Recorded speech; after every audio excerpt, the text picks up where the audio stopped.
The cockpit of the Bf-109G-6 smelled of leather, cold metal, and the faint, ever-present tang of high-octane fuel. Lieutenant Erich Hartmann, at 21 years old with 148 victory bars painted in neat rows on the rudder of his Carrier 1, scanned the vast, empty blue over the Romanian oil fields. It was 10:17 a.m., May 30, 1944. The sun was a brilliant, unforgiving disk, the air at 7,000 meters so clear he felt he could see the curve of the earth. His wingman, Feldwebel Walter Krupinski, Krupi, was a dark green speck 200 meters to his right, the black crosses stark against the mottled camouflage. The radio crackled to life with Krupi's familiar, languid drawl. Quiet as a church byway. Maybe the armies are having a late breakfast, or perhaps their big, fat bombers got lost again. A soft chuckle followed. Hartmann allowed himself a thin smile, his eyes never stopping their practiced, methodical sweep. He'd heard the intelligence briefings. The Americans were coming, they said. The 15th Air Force from Italy, aiming for Ploiesti. They would be flying their new escort fighters, the P-51 Mustang. The reports, compiled from confused accounts over Germany, spoke of a capable aircraft, but one that was surely exaggerated. Long range, perhaps, but at the cost of everything else. A fighter stripped down to a fuel tank with wings, they said. No match for the seasoned pilots and robust engineering of the Jagdgeschwader. Hartmann's own experience against the Americans had been limited but decisive. In his first encounter with a formation of P-47 Thunderbolts over France the previous autumn, he'd watched them wallow in the thin air above 8,000 meters, their pilots seemingly hesitant, their formations rigid. He'd picked off a straggler with a single, well-aimed burst from his 20 cannon. The Thunderbolt had simply come apart. It had felt less like a duel and more like a technical exercise. The American fighter was a beast of an aircraft, powerful, yes, but a beast nonetheless, clumsy, thirsty, and predictable. The Mustang, according to the tactical notes passed down from high command, was just a prettier version of the same flawed concept. A compromise. A long-legged fighter meant to shepherd bombers, not to duel with the agile, purpose-built killers of the Luftwaffe. He adjusted his oxygen mask, the rubber cold against his face. Below, the patchwork of Romanian farmland was a blur. He thought of the letter from Ursula, his fiancée, tucked into his flight jacket. She wrote of peace, of a future after the medals and the glory. He allowed himself a second to imagine that future, a farm somewhere quiet, far from the scream of engines and the rattle of cannon fire. He was the top ace of the Jagdgeschwader, perhaps of the world. He had perfected a method. See, decide, attack, break away. It was a sniper's creed applied to the sky. He had never been shot down. The Americans, with their clumsy, brute-force tactics, were not the ones who would change that. Today would be another successful interception. He would add to his score, protect the refineries, and return to Mama Tcheka's cottage for a late lunch. The script was written. What Hartmann could not know, as his practiced eyes searched the western horizon, was that the script had been burned. The intelligence reports on his lap were not just wrong. They were a dangerous fantasy, a comforting lie built on outdated encounters and cultural arrogance. The aircraft he was about to meet was not the one described in those reports, and the man flying it was not the hesitant novice he expected. In a factory in Inglewood, California, and in the minds of engineers who thought in terms of thousands, not dozens, a revolution had been forged. And that revolution was now climbing through the brilliant Mediterranean sky, its pilots not looking to shepherd, but to hunt. The next 30 minutes would shatter every assumption Hartmann and the entire Luftwaffe fighter arm held sacred. But for now, the sky was still, deceptively peaceful, and the young ace's confidence was absolute. This confidence was not born in a vacuum. It was the product of 3 years of staggering, almost uninterrupted success. Since the summer of 1941, German fighter pilots had built a mythology of invincibility. Over the Channel, over the sprawling Eastern Front, and even in the early days over the Reich itself, the Messerschmitt Bf-109 and later the Focke-Wulf Fw-190 had reigned supreme. The kill ratios spoke for themselves. 5, 1, 10, 1, sometimes higher against Soviet aircraft. Even against the skilled pilots of the RAF in their Spitfires, the Luftwaffe held its own, trading blow for blow in a high-stakes duel of technology and tactics. By early 1944, the Experten, the aces with 100, 150, even 200 victories, were national heroes. Their tactics, centered on the free-hunting Schwarm 2 pairs of aircraft and the devastating high-speed diving attack, were considered the pinnacle of aerial combat. The intelligence apparatus of the Luftwaffe, the Nachrichtenabteilung, fed this sense of superiority. Their assessments of American industrial capacity were exercises in disbelief.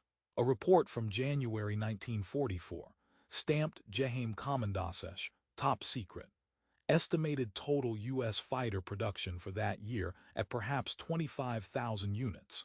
The number was so astronomically high compared to German output, which struggled to reach 2,000 first-line fighters per month under relentless bombing, that it was dismissed by many senior officers as propaganda, or a theoretical maximum that could never be achieved.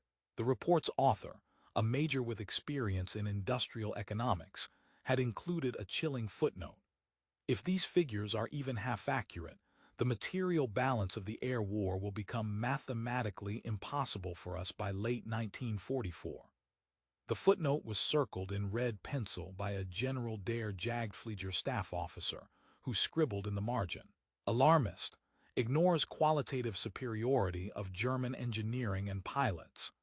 This belief in qualitative supremacy was rooted in a deep-seated cultural and technical prejudice. German engineering philosophy prized excellence, precision, and incremental improvement of proven designs. The Bf-109 of 1944 was a direct, if heavily modified, descendant of the aircraft that flew in 1937.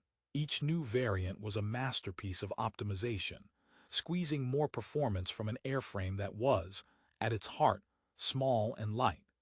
The American approach, as interpreted through the lens of captured technical manuals and pre-war observations, seemed crude by comparison. It was an engineering of abundance, overbuilt, heavy, reliant on raw horsepower and mass production rather than finesse. A German fighter pilot was a Künstler, an artist of the sky. An American pilot, they believed, was a technician, a cog in a vast, impersonal machine. How could such a man, flying such a blunt instrument, hope to defeat an expert who had honed his craft in hundreds of life-or-death combats? The technical comparisons, printed in Luftwaffe recognition manuals, seemed to confirm this bias. The P-51 Mustang, based on early models captured from the British and from grainy gun camera footage, was listed with these specifications. Maximum speed, 630 km/h at optimal altitude. Armament, 4x50 caliber machine guns. Range, extended, a vague term. It was compared unfavorably to the Bf-109G-6. Speed, 640 km/h. Armament, 1x20 cannon firing through the propeller hub and 2x13 machine guns. The German aircraft was faster, more heavily armed with cannon shells that could tear a wing off with a single hit, and far more agile in a turning fight. The Mustang's supposed advantage, range, was seen as a weakness in a dogfight. It meant extra weight in fuel and structure, weight that would make it sluggish. The tactical advice was succinct. Engage at medium to low altitude. Force turning combat. The enemy aircraft is inferior in climb and maneuverability. Its pilots lack combat initiative. There were, of course, dissenting voices. A few seasoned commanders who had faced the newer American formations in the skies over Germany had sent back disturbing, fragmentary reports. Oberstleutnant Egon Mayer, one of the pioneers of anti-bomber tactics, had written in February 1944, weeks before his own death in combat. The escort fighters now reach deep into Germany. They are aggressive and their aircraft perform well at high altitude. We can no longer attack the bomber formations with impunity. His report was acknowledged, but its implications were downplayed. The losses were attributed to the overwhelming numerical superiority of the escorts, not to any qualitative shift. Another veteran, Hauptmann Heinz Baer, had argued passionately for the development of a new, high-altitude interceptor, warning that the Bf-109 was reaching its limits. His requests were shelved. The Reich's resources were stretched too thin, diverted to wonder weapons and defensive panic projects. The system, bloated with overconfidence and bureaucratic inertia, was filtering out the warnings. It was preparing its finest pilots for the last war. While the Luftwaffe's high command debated outdated performance charts and clung to the cult of the expert, a storm was being manufactured on an unimaginable scale 3,000 miles away. It did not begin in a single brilliant mind, but in a chaotic, roaring symphony of industry and desperation. The P-51 Mustang that Hartmann's intelligence dossier dismissed was, in fact, a dead aircraft. It was the P-51A and early P-51 billion, decent fighters powered by the Allison V-1710 engine, which indeed lacked high-altitude performance. But in a hangar at RAF Boscombe Down in England in late 1942, a British test pilot had a radical idea. What if you took the beautiful, aerodynamic airframe of the North American aviation Mustang and married it to the most powerful liquid-cooled engine in the world, the Rolls-Royce Merlin? The result was not an improvement. It was a transmutation. The numbers that followed were not just impressive. They defied the very logic of aerial warfare as Germany understood it. At the factory in Inglewood, California, and later in Dallas, Texas, North American aviation didn't just build airplanes. They manufactured a new reality. Under the relentless drive of its president, James H. Dutch Kindelberger, and its chief engineer, Edgar Schmude, a German immigrant himself, the production lines achieved a rhythm that seemed alien to the bomb-harassed German industry.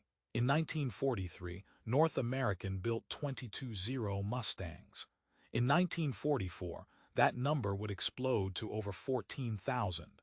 To put that in perspective, in the entire war, Germany produced approximately 34,000 Bf-109s of all variants, from 1937 to 1945.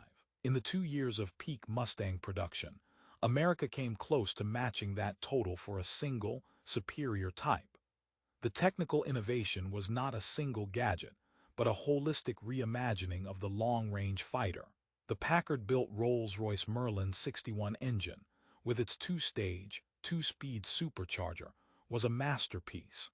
It delivered over 1,500 horsepower, and crucially, it delivered it at altitudes above 8,000 meters, where the Bf-109's engine gasped for air. The Mustang's laminar flow wing, a product of cutting-edge National Advisory Committee for Aeronautics, NACA research, was so aerodynamically clean it looked like a mistake on the drafting table, thick at the front, razor-thin at the trailing edge. This wing provided minimal drag, translating the Merlin's immense power into breathtaking speed and range. And then there was the armament. Not 4, but 650 caliber M12 Browning machine guns, mounted in the wings, firing 800 rounds per minute each. The combined weight of fire was over 4.8 kilograms per second. A 2-second burst placed 160 armor-piercing and incendiary rounds into a target area the size of a barn door at 300 meters. But the true secret, the element that would shock pilots like Hartmann, was not on any spec sheet. It was in the logistics, in the philosophy of abundance. Each Mustang was built with durability and pilot survivability as paramount. Self-sealing fuel tanks lined the wings and fuselage. The cockpit was roomy, comfortable, and armored. The engine was mounted on a sturdy, forgiving airframe that could absorb punishment and bring its pilot home. While German engineers stripped weight to squeeze out a few more kilometers per hour, American engineers added redundancy and protection. They were building not just a fighter, but a system that could dominate the sky for hours, over distances of 16,000 kilometers, and return to fight another day. The test pilots at Wright Field, Ohio, had discovered something extraordinary in late 1943.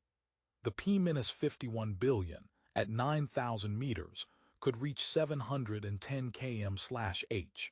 It could outclimb, outdive, and outrun the Bf-109G at every altitude above 5,000 meters, and it could turn with it. The reports were stamped and sent to Washington.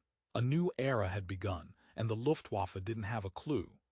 The first tremors of this new era had already reached the Eastern Front, but they were faint, isolated, and easily explained away. In the weeks leading up to that clear May morning over Romania, disturbing snippets had filtered into Luftwaffe intelligence channels, only to be dismissed as anomalies or exaggerations. On April 5, 1944, a swarm of Bf-109s from JG-52, intercepting a raid on Budapest, reported encountering a new type of single-engine American fighter, sleek in appearance, extremely fast in the dive. The leader, an ace with 89 victories, claimed he could not close on the aircraft despite having an altitude advantage. His report concluded, "Performance exceeds that of any previous American type encountered." The evaluation officer at Luftwaffe 4 headquarters scribbled a note, "Probable misidentification. Likely a late-model Spitfire operating at extreme range. Performance description is exaggerated." A more detailed, and more chilling, account came from a reconnaissance pilot of Aufklärungsgruppe 122. On a high-altitude photo mission over Foggia, Italy, in mid-April, his modified Ju-88 was bounced by a lone fighter at over 10,000 meters. "The enemy aircraft approached from the sun at a speed I estimate at 700 km/h or more," he wrote in his forced landing report. "It made a single firing pass from 500 meters and inflicted critical damage to both engines. I identified it as a single-engine monoplane with a distinctive air scoop under the fuselage. It did not pursue as I descended, as if confident of the kill." The report was filed under enemy fighter capabilities, with a question mark next to the speed estimate. The investigating officer, a desk-bound captain who hadn't flown in 2 years, wrote, "Estimate grossly inflated. No Allied fighter can achieve such speed at that altitude. Pilot likely suffering from hypoxia and combat stress." Perhaps the most significant warning came from within the Luftwaffe's own test establishment.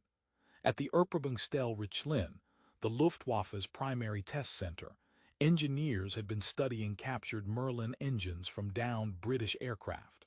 Their findings, compiled in a dry technical memorandum in March 1944, were unequivocal.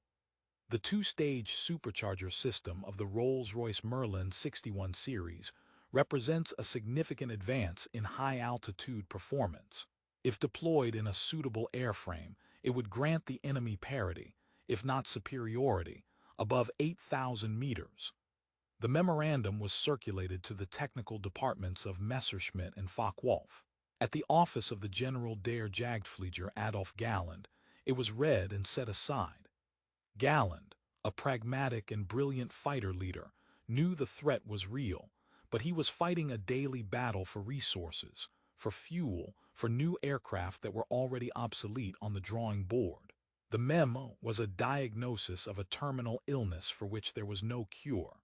It was easier to ignore it and focus on the tactical problems he could solve. So the warnings accumulated like dust in filing cabinets. A radio intercept of American pilots chatting casually over Hungary, their signals strong and clear, indicating a presence far deeper over Europe than should have been possible. Unexplained losses of experienced pilots during what should have been routine interceptions. The creeping, unspoken feeling among the frontline Gruppen that the sky was no longer theirs. The comfortable kill ratios began to narrow. Where a swarm might have claimed 4 bombers for no loss in 1943, In early 1944, they were claiming two and losing one of their own to the escorts. The explanation was always the same: overwhelming numbers, bad luck, the inexperience of new pilots replacing the fallen expert. The idea that the enemy aircraft itself had leaped ahead in a single, quantum jump was psychologically unacceptable.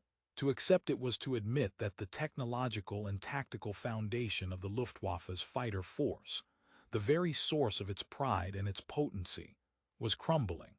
And so, as Erich Hartmann guided his Bf-109 through the Romanian sky, he was a product of this willful blindness. He was the best in the world, flying into a battle conceived in a reality that no longer existed. The first sign was not a sight, but a sound. At 10:31 a.m., Hartmann's headset, which had been filled with nothing but the steady drone of his own Daimler-Benz engine and occasional static, emitted a faint, musical chatter. It was American voices. They were distant, garbled, but unmistakable.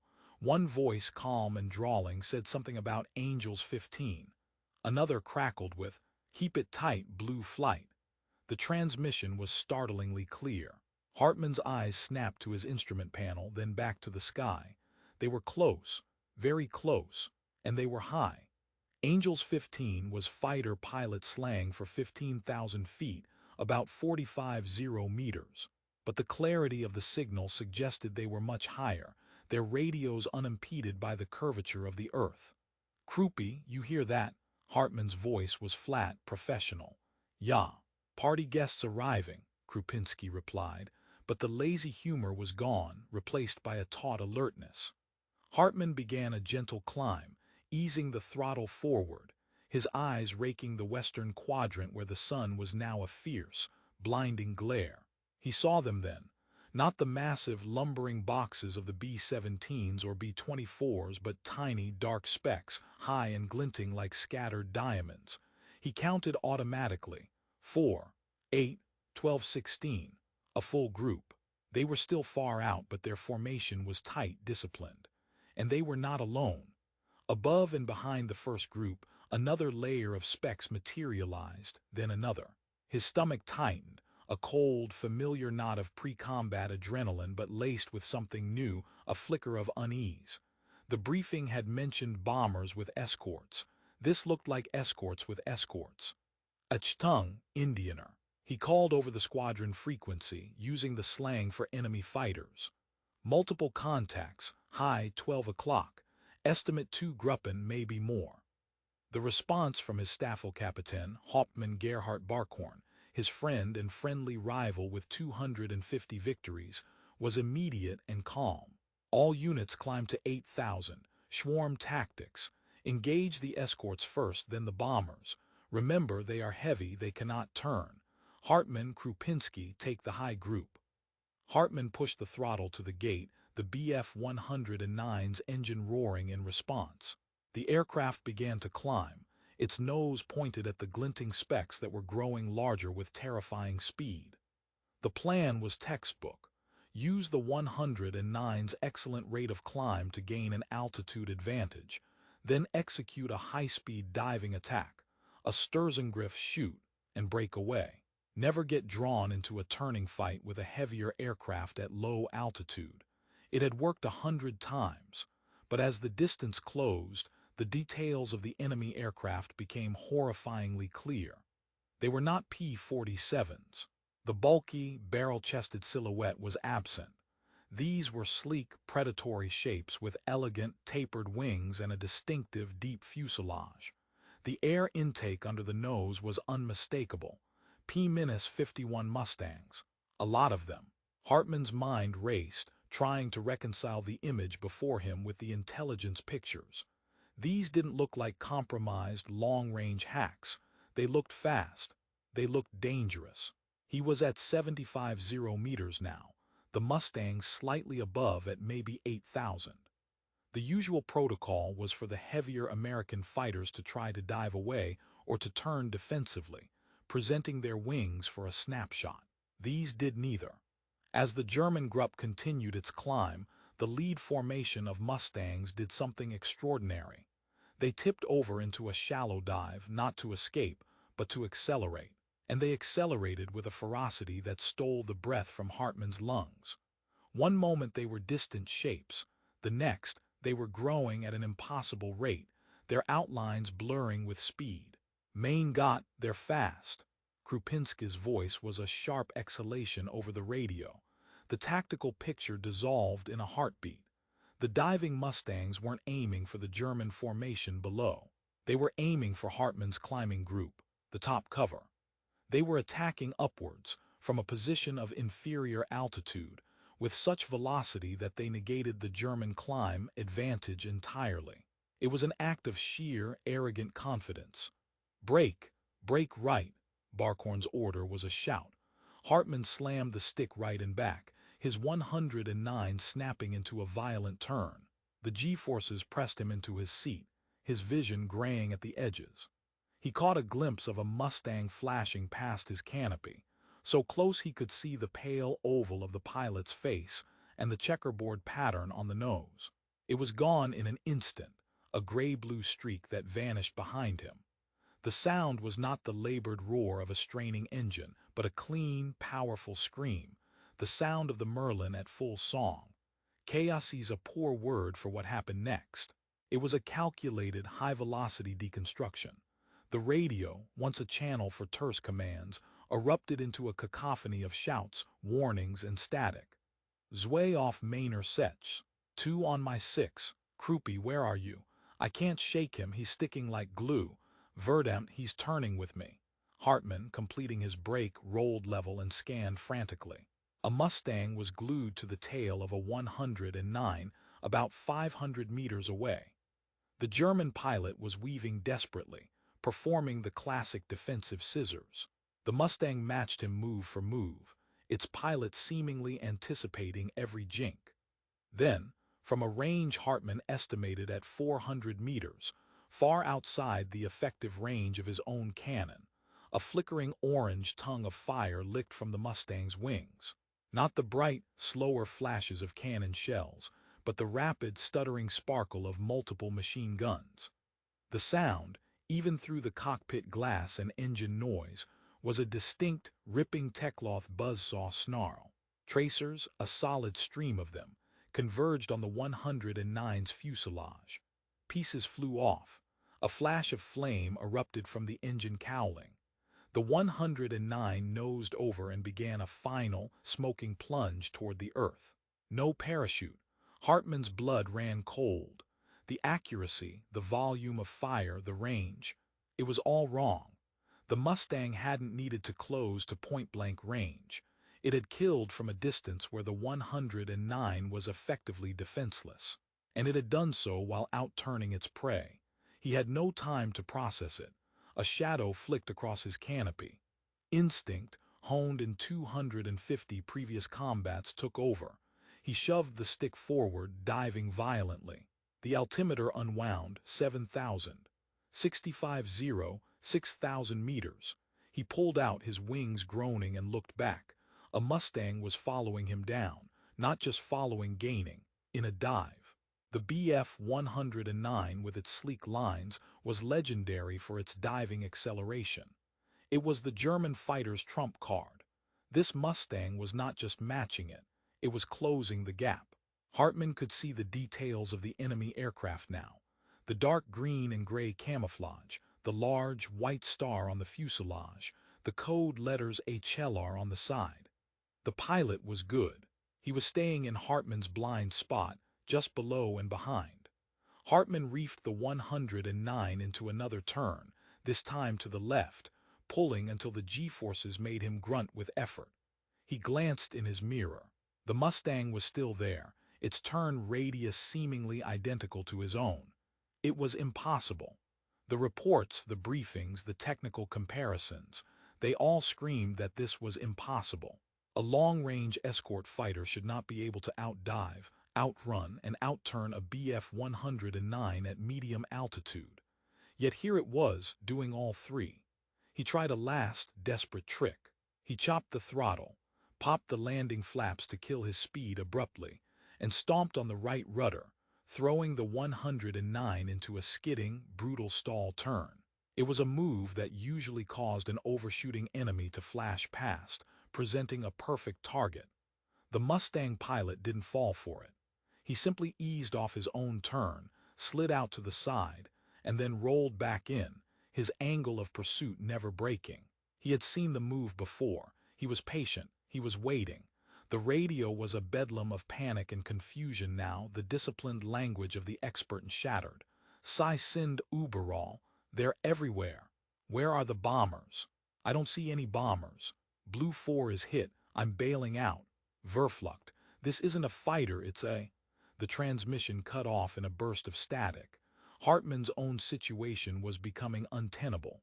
The Mustang, HLR, was now within 300 meters. He could see the 6 dark muzzles of the machine guns in the wings. He jinked again, but the tracers were already coming. They didn't walk toward him as cannon shells might. They simply appeared around him, a sudden, dense storm of lead. Something slammed into his left wing with a sound like a sledgehammer hitting an anvil. The aircraft shuddered. The aileron went stiff. A glance showed a row of jagged holes, daylight visible through the top surface. More hits rattled along the fuselage behind him. A shard of plexiglass from the canopy frame spun past his face. He was wounded. His aircraft was wounded. And the Mustang was still there, a relentless, graceful shark in the blue sea. For the first time in his combat career, a cold, genuine fear seeped through Erich Hartmann's veins. This was not a duel. This was not the dance of the Künstler. This was something else entirely. A systematic, efficient dismantling by a machine and a pilot who operated on a different plane of warfare. The confidence, the arrogance, the mythology of invincibility that had carried him and the entire Luftwaffe fighter arm for years evaporated in that moment, replaced by a single, horrifying realization. They had been wrong about everything. He pushed the damaged 109 into another dive, aiming for a thin layer of cloud at 4,000 meters, a last hope for cover. The Mustang followed effortlessly. As he plunged into the white mist, the world outside vanished. The roaring of his own engine was muffled. The rattling of damaged metal was the only sound. For a few precious seconds he was blind and, he hoped, invisible. He leveled off, his heart hammering against his ribs, his breath fogging the inside of his oxygen mask. He had to think. He had to break contact. The cloud was thin, maybe only a few hundred meters thick. He would pop out the bottom and try to run for home at treetop level. The cloud thinned. Patches of green earth appeared below. He eased the stick forward, emerging into clear air. And then he froze. Below him, stretching across the Romanian plain as far as he could see, was not the scattered, fleeing formation of a broken interception. It was order. It was power. Squadron after squadron of B-17 flying fortresses and B-24 liberators, flying in pristine, staggered boxes, their contrails painting white stripes across the sky. And weaving around them, above them, below them, were the Mustangs. Not dozens. Not even just the 2 groups he had first seen. There were hundreds. They moved with a relaxed, predatory grace, orbiting the bomber streams like wolves guarding a herd. Some were climbing back to altitude after their engagements. Others were descending to take their place. It was a rotating, self-sustaining shield of fighters. The sheer scale of it was incomprehensible. It wasn't an escort. It was an air occupation. His damaged Bf-109, alone and bleeding altitude, was a tiny, irrelevant insect in this vast, mechanized ecosystem of destruction. The bomber's targets, the sprawling, critical oil refineries of Ploiesti, lay just ahead. And there was absolutely nothing he, or the shattered remnants of his Jeschwader, could do about it. The sky, for the first time, truly belonged to someone else. A shadow fell across his cockpit again. He didn't need to look. He knew the silhouette. It was HLR. The Mustang had followed him through the cloud. It slid into position off his right wing, so close Hartmann could see the pilot looking at him. The American raised a gloved hand, not in a wave, but in a slow, deliberate gesture pointing downward. The message was clear. Land. or die. Hartman looked at his instruments. Fuel was low. The engine was running rough, oil pressure dropping. His left aileron was barely responding. He was out of altitude, out of ideas, and out of time. The myth of the untouchable expert was dead, shot down in flames over the fields it was supposed to protect. He reached for the throttle to cut the engine, his hand moving toward the canopy release. The fight was over, but as his fingers brushed the release handle, a new sound cut through the ragged beat of his own engine, a sound that started as a distant hum and quickly swelled into a thunderous, earth-shaking roar. He looked up past the Mustang on his wing, past the endless streams of bombers. Coming from the north, from a direction no threat was expected, was a new wave of aircraft.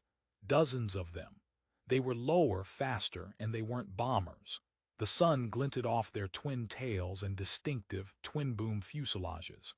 They were P-38 Lightnings, the fork-tailed devils, and they were not heading for the bombers.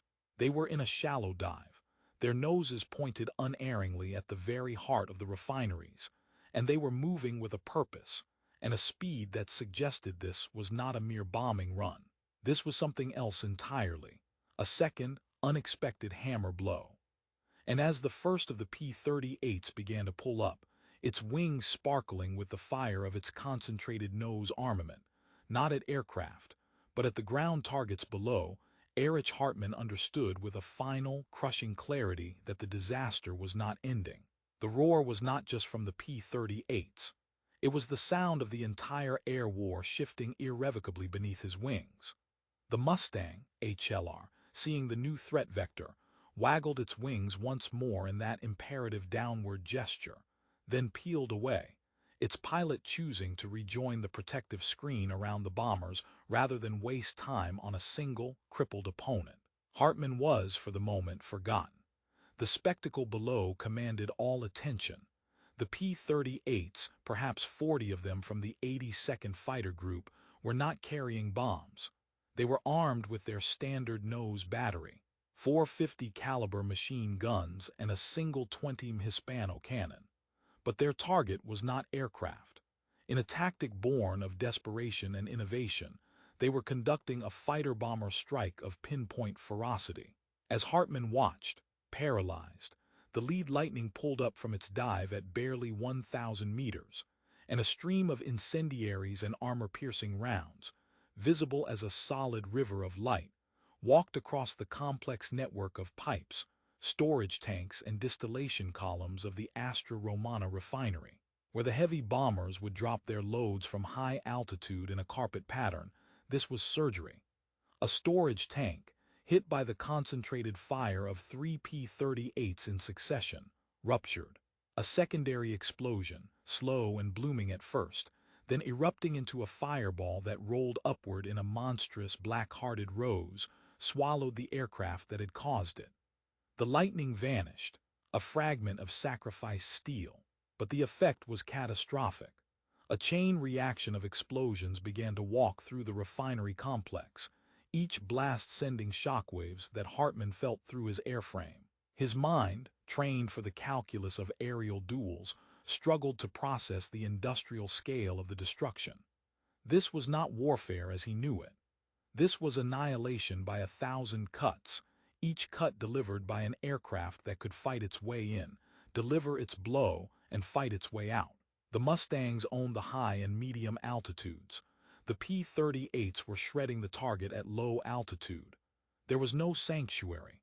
No aspect of the battle was uncontested. A voice, weak and strained, crackled in his headset. It was Krupinski. "WWII, are you there? I'm hit. Oil pressure 0, going down north of the target." The transmission was punctuated by the raw sound of wind scream and an alarm buzzer. "Krupi, can you glide? Bail out." Hartman's own voice was a shout, his personal predicament momentarily shoved aside. "Negative, too low. I'll try to put her down in a field." A pause filled with static and pain. "These Amis, they are not what we were told, WWII." The radio went dead. Hartman's hand tightened on the stick. He was descending through 35 meters, his own engine temperature climbing into the red. The choice was no longer a choice. He turned away from the inferno of Ploiesti, toward the approximate area where Krupinski might have gone down, and began a slow, wobbly descent, nursing the failing engine. The sky around him was still filled with the contrails of the victorious armada, but the fighter combat had moved on, chasing the shattered remnants of his Jeschwader to the east. He was alone in a suddenly vast and hostile sky. Below, the Romanian countryside unfolded, a quilt of spring green. He spotted a likely field, long and flat, adjacent to a dirt road. The landing would be a controlled crash. He jettisoned the canopy, the slipstream whipping into the cockpit, carrying the distant, acrid smell of burning petroleum. He cut the engine, the sudden silence a shock after hours of roar. The world became the whistle of wind over torn metal. He flared, felt the left wing, the damaged one, drop, caught it with rudder and slammed into the ground. The Bf-109 bounced, slewed sideways and ground to a halt in a cloud of dust and torn-up sod. For a long minute Hartman sat there, the silence absolute, his ears ringing. He unstrapped, climbed out onto the wing and slid to the ground. His legs buckled. He sat in the grass, his back against the warm metal of his fighter, and looked up. High above, the last of the bomber streams were receding westward, their mission accomplished. A few lonely, dark smudges of smoke marked where comrades had fallen. The great, gleaming shield of Mustangs was gone. The sky was empty again, but it was a different kind of empty. It was an emptiness that spoke of absolute loss. He was found an hour later by a squad of Romanian soldiers in a truck.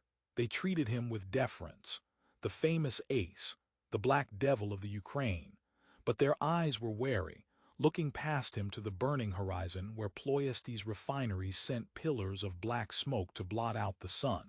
They drove him to a makeshift field hospital near the airfield at Mizil. The scene there was one of stunned despair. Of the 36 Bf-109s of Jeschwader 52 that had scrambled to intercept the raid, only 14 had returned. Of those, 6 were damaged beyond quick repair. 8 pilots were confirmed dead. 4, including Krupinski, were missing. The claims were pathetic.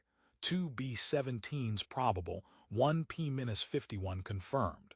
The intelligence officer, a pale lieutenant with shaking hands, could barely write the numbers down.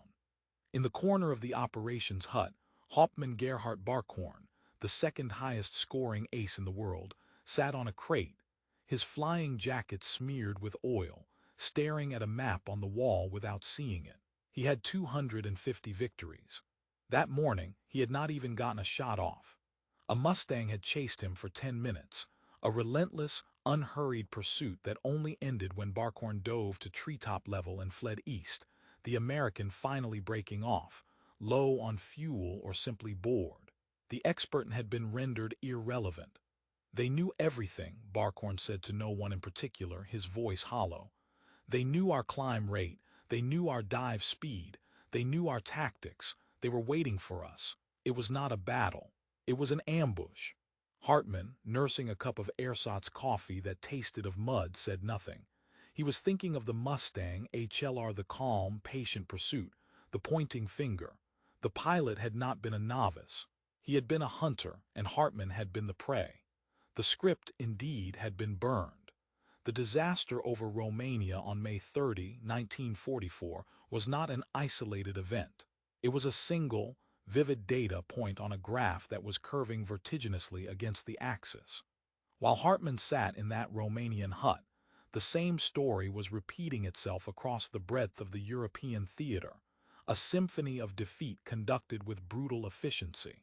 2 days earlier, on May 28, over the German heartland, the USAAF's 8th Air Force had launched a 1,000-bomber raid against synthetic oil plants in Magdeburg and Leipzig. The escort had been provided by 15 groups of P-51 Mustangs and P-47 Thunderbolts. The Luftwaffe's reaction, dictated by Göring's insistence on destroying the bombers at all costs, was a massive, concentrated interception.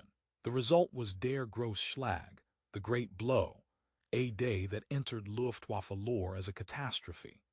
The Germans lost 108 fighters shot down and another 40 damaged beyond repair. 35 pilots were killed and 22 wounded. The American escorts claimed 67 of those kills for the loss of 11 of their own. The kill ratio, the sacred metric of German superiority, had inverted to 6-1 in favor of the Americans. A post-action report from II/JG3, marked Jeheim Kommandasesh, stated bleakly, "The enemy fighters attacked with overwhelming numerical superiority and a technical performance that allowed them to engage and disengage at will. Our formations were broken apart before they could reach the bomber stream. The expert are becoming targets, not hunters." In the Pacific, the same technological and industrial tsunami was engulfing the Japanese. At the same moment Hartmann was landing in a Romanian field. Lieutenant Junior Grade Toshio Hijikata of the 201st Air Group was nursing his damaged Mitsubishi AM-50 back toward Tinian. He had been part of a 40-strong interception against a U.S. Navy carrier raid. The American fighters were not the agile, lightweight Wildcats he had been trained to defeat. They were F-6F Hellcats, aircraft that outpowered, outdived, out-armored, and outgunned the Zero in every parameter except turning radius at low speed, a parameter the Americans had learned to avoid. In the vicious, swirling dogfight, Hijikata had watched his commander, an ace with 25 victories, try to turn with a Hellcat. The American simply climbed away, rolled over, and dove back, its 650 caliber machine guns cutting the Zero's fragile airframe in half. Hijikata's own aircraft was riddled. Only the self-sealing fuel tanks, a technology the Japanese had dismissed as too heavy, had saved him. As he landed, he saw the smoking wrecks of 32 other Zeros scattered around the airfield. They had claimed 4 Hellcats. The report he filed that night concluded with a line that echoed Hartmann's realization. The enemy's technical advantage is no longer marginal. It is absolute. Our tactics are obsolete. The warnings, now a flood, could no longer be ignored by the higher echelons of the Axis powers, but the reactions were a mixture of denial, fury, and desperate, futile improvisation. In Berlin, at the Reichsluftwaffe Ministerium, Reichsmarschall Hermann Göring received the preliminary reports from Ploiesti and the Reich Defense with apoplectic rage. He summoned General der Jagdflieger Adolf Galland. "How is this possible?" he thundered, slamming a fist on the table where the loss figures lay. "These are the same pilots, the same expert. You told me the Bf-109 was the best fighter in the world." Galland, who had been fighting a futile battle for resources and rational strategy for 2 years, stood stiffly. "The aircraft is no longer the best, Herr Reichsmarschall. The enemy has surpassed us. The Mustang with the Merlin engine and the Hellcat in the Pacific, they are superior above 5,000 meters. Our pilots are fighting in obsolete machines. Then we will build better ones," Göring shouted. "The Me-262, the jet." "The Me-262 is not yet ready for mass production," Galland replied, his voice cold. "The factories are bombed. The resources are allocated to the V-weapons. And even if we had them, we have no fuel to train the pilots. The very refineries that were supposed to supply that fuel are burning. Thanks to the escorts you said could not reach them." The meeting ended with Göring ordering a crash program to upgun the Bf-109 and FW-190, to add more cannon, more armor, in a futile attempt to match the weight of American fire. The orders, transmitted to the besieged factories, resulted in the Bf-109 G-10 and K-4 models, aircraft weighed down with bulges and protuberances, their performance further degraded in a vain quest for a knockout punch. A test pilot at Richlin, flying a captured P-51 billion that had force-landed in Germany, filed a confidential report that was suppressed. At all altitudes above 4,000 meters, the enemy aircraft is superior in speed, climb, and dive. Our only advantage is in initial turn rate at low speed, which the enemy pilot will not engage. The recommended tactic is to avoid combat unless with overwhelming numerical advantage. This is not a recommendation for victory, but for survival. In Tokyo, the Naval High Command reacted with a different kind of desperation. They accelerated the development of new fighter types like the Kawanishi Nun 1000J Shiden, George, a formidable aircraft born from a float-plane design. But production was slow, hampered by material shortages and bombing. The industrial gap was even more grotesque than in Europe. In 1944, the United States would produce 24,000 naval and marine fighters. Japan would produce 9,000. The math was not just unfavorable, it was nihilistic. A staff officer in the Naval General Staff, Captain Minoru Genda, wrote in a private memorandum, "We are no longer fighting the American Navy. We are fighting the American production line.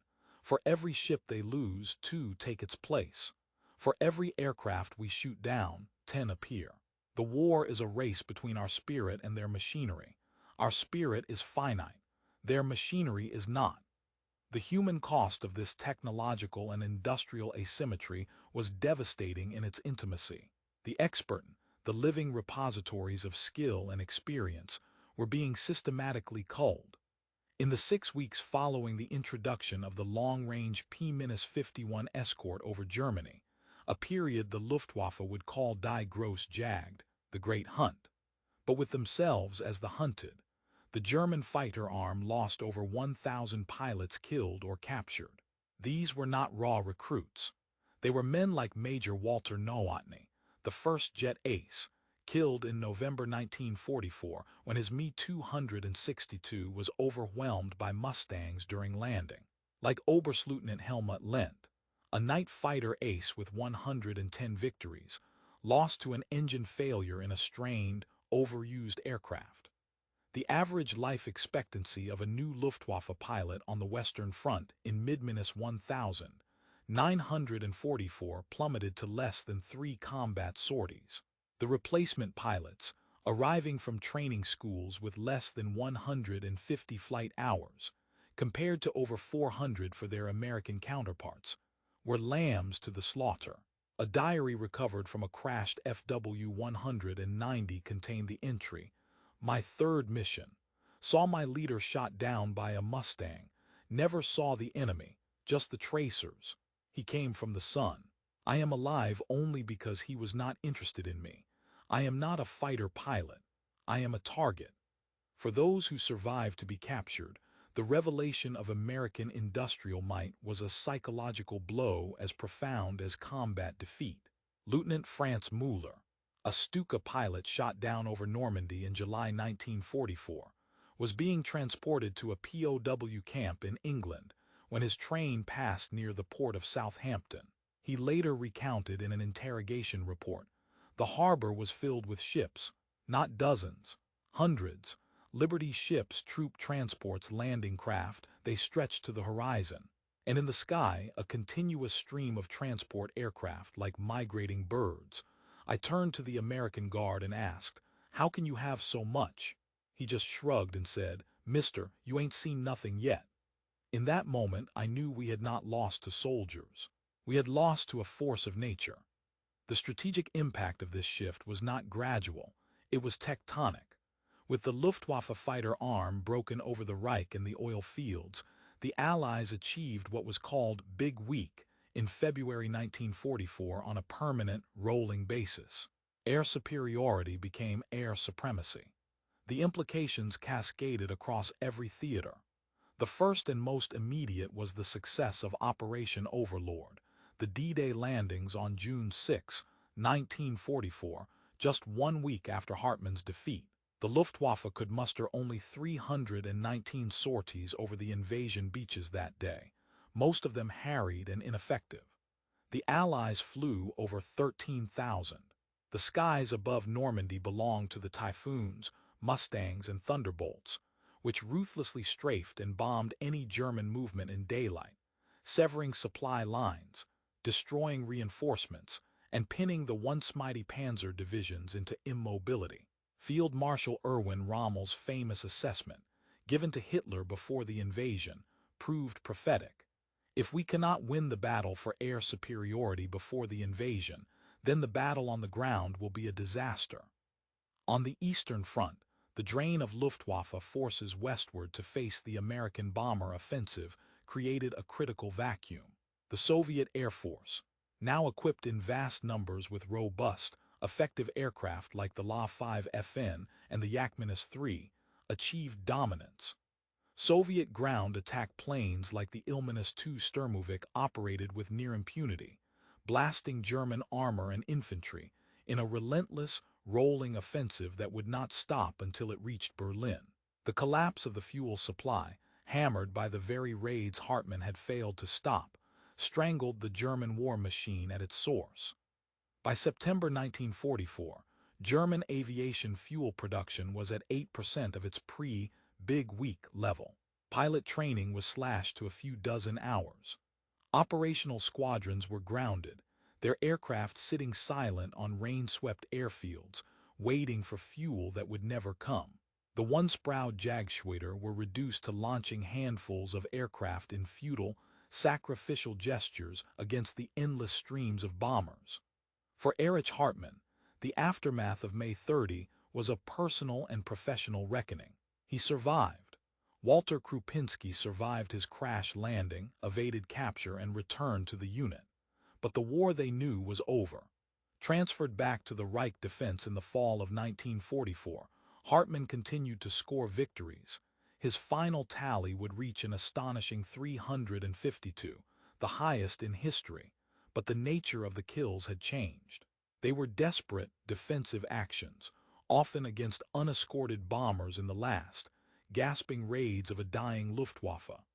He was shot down for the first time in August 1944 by the defensive fire of a B-17. He bilayed out.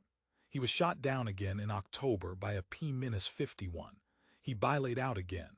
The myth of the untouchable ace was gone. He was now a survivor in a lost war, his skills serving only to postpone the inevitable. In the final months, flying the advanced but temperamental Me-262 jet, Hartmann experienced a fleeting glimpse of what could have been. The jet was a quantum leap, capable of running rings around any Allied piston-engine fighter. He scored 7 victories with it. But it was a symbol of the German dilemma. Brilliant technology, starved of resources, introduced too late and in minuscule numbers. He saw more Me-262s lost to landing accidents and mechanical failure than to enemy action. The Allied response was to bomb the factories, and most effectively, to strafe the jets on their vulnerable approach paths to the airfields. The technological marvel was neutralized by the relentless, grinding pressure of superior numbers and total air dominance. The end came on May 8, 1945. Hartmann, having destroyed his last Me-262 to prevent its capture, surrendered to the U.S. 90th Infantry Division. He was 23 years old. He was handed over to the Soviets, who would imprison him for 10 brutal years, refusing to believe a young man could have achieved such a score without falsification. In the grim confines of the Soviet POW camp, he had years to reflect on the turning point. He would later say in an interview, "The day I met the Mustang over Ploiesti, I understood. We were not defeated by better men. We were defeated by a better system. They could build and we could not. They could replace and we could not. They could learn and adapt and produce on a scale that was not of this world. We were craftsmen. They were an industrial revolution. And the revolution won." The numbers in the end tell the final, devastating story. Between 1943 and 1945, the United States produced 15,875 P-51 Mustangs. The Luftwaffe, in its entire existence from 1935 to 1945, produced roughly 34,000 Bf-109s of all types. In 2 years, America produced nearly half the total of Germany's most numerous fighter, but the Mustang was not just another fighter. It was a war winner. In the Pacific, the United States built 12,275 F-6F Hellcats. Japan produced 10,000 937 fighters for the entire war. The qualitative gap was compounded by an insurmountable quantitative avalanche. The cost in blood mirrored the cost in steel. The Luftwaffe lost approximately 25,000 fighter pilots killed from 1939 to 1945, the vast majority in the final 2 years of the war against the Western Allies. The USAAF lost 23,000 fighter pilots in the European theater alone, but the American training pipeline, untouched by bombing, produced over 193,000 new pilots during the war. Germany's pilot training, crippled by fuel shortages and the loss of experienced instructors, collapsed. By 1945, they were training fewer pilots in a year than they were losing in a month. The final, ironic statistic lies in the legacy of the machines themselves. After the war, the victorious Allies tested the best of German technology. The Me-262, the Ta-152, the advanced FW-190D. They were impressed by their ingenuity, their clever design solutions born of necessity. But when asked what was the best fighter of the war, the chief test pilot of the Royal Aircraft Establishment at Farnborough, Captain Erich Winkle Brown, a man who had flown every significant aircraft from both sides, gave a simple answer: the Mustang, because the Mustang could do everything. It could escort, it could dogfight, it could ground attack, it could reconnoiter. It had the range to go deep, the speed to catch anything, the guns to kill anything, and the toughness to bring its pilot home. It was the single most decisive weapon in the European air war. On a quiet farm in Germany many years later, an older Erich Hartmann, his hair gray, his eyes still possessing the sharpness of one who had scanned countless horizons, would sometimes look up at the empty sky. He had built a life after the war, after the Soviet camps, becoming a successful flight instructor for the new Bundesluftwaffe. He never forgot the sight of that Mustang HLR sliding onto his wing, the pilot's gloved finger pointing inexorably down. It was not a gesture of malice, he eventually understood. It was a gesture of inevitability. It was the future pointing at the past, showing it the way home. The duel he had expected that May morning, a duel of skill, of artistry, of individual prowess, had never materialized. Instead, he had witnessed the arrival of a new kind of warfare, impersonal, industrial, and utterly final. The sky that day had not been conquered by a better night. It had been annexed by a better world. And in the deafening silence left in the wake of that revelation, heard only by the defeated, was the sound of an era ending.